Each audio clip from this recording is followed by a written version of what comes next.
తెలంగాణలో మత విద్వేషాలను రెచ్చగొట్టాలని BJP MLA Rajesh Singh ప్రయత్నిస్తున్నారని టీపీసీసీ అధికార ప్రతినిధి నిజాముద్దీన్ ఆరోపించారు. రంజాన్ మాసంలో ముస్లిం ఉద్యోగులకు గంట ముందు ఇంటికి వెళ్లే వెసులుబాటు జీవో గత ప్రభుత్వాలు కూడా కల్పించాయన్నారు.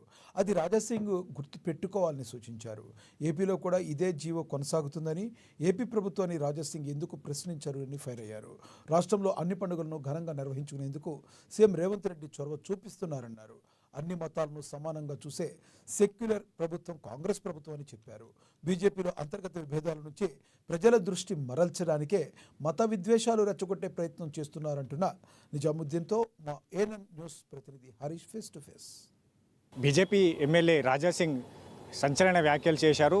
తెలంగాణ రాష్ట్రంలో కాంగ్రెస్ ప్రభుత్వం బుజ్జగింపు రాజకీయాలకు పాల్పడుతుంది. ఒకవైపు ముస్లిం ఉద్యోగులకు సంబంధించి కూడా రంజాన్ వేళలో ప్రత్యేక వెసులుబాటును కల్పిస్తూ పర్మిషన్స్ ఇస్తుంది. ఒకవైపు నవరాత్రుల్లో సంబంధించి కూడా హిందువులపైన ఆంక్షలు పెట్టి కేసులు పెట్టి ఇట్లాంటి ఆరోపణ చేస్తూ ఆయన తాజాగా ఒక వీడియో క్లిప్ను రిలీజ్ చేశారు. ఇదే అంశంపైన మాట్లాడేందుకు మనతో పాటు పీసీసీ అధికార ప్రతినిధి నిజాముద్దీన్ ఉన్నారు.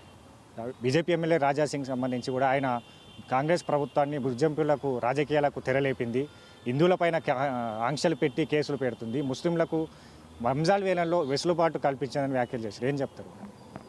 బీజేపీ లీడర్లు హోంవర్క్ చేసి మాట్లాడాలి. 5 దశాబ్ద కాలంగా ఈ ప్రాక్టీస్ నడుస్తుంది. తెలంగాణ రాష్ట్ర ప్రభుత్వము దసరాకి 13 రోజులు హాలిడేస్ ఇచ్చినారు. ఇదే కాకుండా ఈ రాష్ట్రంలో పెద్ద జాతర అయితే సమ్మక్క సారక్క జాతర, దానికి అన్ని అరేంజ్మెంట్ చూస్తూ 2 మంత్రులు అక్కడ పర్సనల్గా మానిటరింగ్ చేసినారు. ఇదే కాకుండా హైదరాబాద్లో గణేష్ నిమజ్జనం అప్పుడు తెలంగాణ రాష్ట్ర ముఖ్యమంత్రి యనమల రేవంత్ రెడ్డి గారు స్వయంగా మానిటరింగ్ చేయడానికి ఆయన పర్సనల్గా పోయి అన్ని సెలబ్రేషన్స్ పార్టిసిపేట్ చేసిండు. ఏం లేదు, ప్రజల్ని రెచ్చగొట్టే ప్రయత్నం, ప్రజల్ని మత విద్వేషాలని ఎట్లా రెచ్చగొట్టాలనే ఆలోచనతో ఈ బీజేపీ లీడర్లు పనిచేస్తున్నారు. పక్క రాష్ట్రం మనం ఆంధ్రప్రదేశ్ చూడండి, సేమ్ జీవో అక్కడ కూడా రిలీజ్ చేసినారు కదా. మీరు ఆంధ్రప్రదేశ్ ప్రభుత్వం మీద ఎందుకు క్వశ్చన్ చేస్తలేరు? ఎందుకు మీ ప్రభుత్వం అని మాట్లాడతలేదా? అక్కడ ఎందుకు ముస్లింలకి గంట ముందు రిలాక్సేషన్ ఇస్తున్నారు? మీరు ప్రజల్ని తప్పుదోవ పట్టే ప్రయత్నం చేస్తున్నారు. తెలంగాణ రాష్ట్ర ప్రజలు సెక్యులర్ ప్రజలు.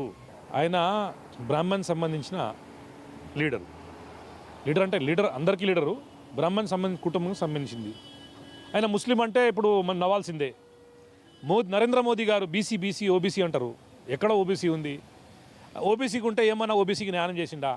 తెలంగాణ రాష్ట్ర ప్రజల పట్ల తెలంగాణ రాష్ట్ర ప్రభుత్వానికి చిత్తశుద్ధి ఉంది. రాహుల్ గాంధీ గారు ఈ దేశానికి యువ నాయకుడు. ఈ రాహుల్ గాంధీ గారు ఏం చెప్పిండు? జిస్కి జిత్తి ఆబాది ఉస్కి ఇత్తి హిస్సేదారి అన్నాడు. మీకు ఎంత పాపులేషన్ ఉంటుంది అంత పాపులేషన్కి అంత వాటా ఇస్తామని కాంగ్రెస్ పార్టీ ఒక రోల్ మోడల్గా తెలంగాణ రాష్ట్రంలో రేవంత్ రెడ్డి గారు చేసి చూపించినారు. ఓట్లు ఎట్లా దన్నుకోవాలనే ఆలోచన వాళ్ళకు ఉంటుంది, కానీ ప్రజల సంక్షేమం గురించి నరేంద్ర మోదీ గారికి చిత్తశుద్ధి లేదు.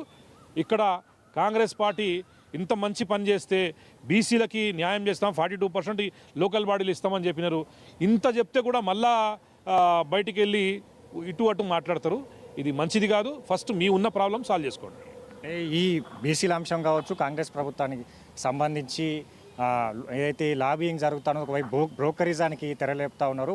పూర్తి డేటా నా దగ్గర ఉంది, ఆరెంజ్ బుక్లో రాశాము, దాన్ని బయట పెడతాము త్వరలోనే అని కూడా ఈటల రాజేందర్ గారు, మీరు ఒక బీసీ బిడ్డ. మీ బీసీలకి వాళ్ళ ఈ రాష్ట్రంలో న్యాయం జరుగుతుంది. మీ ఒక మంచి ఉన్నత పొజిషన్లో ఉన్నారు. తెలంగాణ రాష్ట్రము ఎప్పుడు లేని ఇండిపెండెన్స్ వచ్చినప్పటి నుంచి ఇప్పటి వరకు ఏ ప్రభుత్వం డేర్ చేయలేదు. రేవంత్ రెడ్డి గారు తెలంగాణ రాష్ట్ర ముఖ్యమంత్రి డేర్ చేసి వీళ్ళకి న్యాయం చేయాలి, సామాజిక న్యాయం అనేది జరగాలి. రాహుల్ గాంధీ విజన్కి నా మిషన్ అని రేవంత్ రెడ్డి గారు ముందుకొచ్చి చాలా స్పష్టంగా 1 lakh ఎన్యూమరేటర్స్తో ఈ సర్వే చేయడం జరిగింది. సర్వేలో బీసీలకి మంచి పర్సంటేజ్ వచ్చింది. ఎస్సీలకు కూడా వర్గీకరణ చేస్తా అంటున్నారు. బీసీలకి మీకు 56% దాకా బీసీలకు వచ్చింది. నిజాముద్దీన్ చెప్తుండే. దాంతోపాటుగా రాజా సింగ్ సంబంధించి కూడా ఆయన కెరియర్కి సంబంధించి ఇప్పుడు పార్టీలో ప్రశ్నార్థకంగా మారింది. దాన్ని డైవర్షన్ చేసేందుకే ఇట్లాంటి అంశాలకు సంబంధించి కూడా తెరలేపుతున్నాను కూడా నిజాముద్దీన్. 10% మనసుతో కలిసి హరీష్, ఏఎన్ఎన్ న్యూస్, హైదరాబాద్.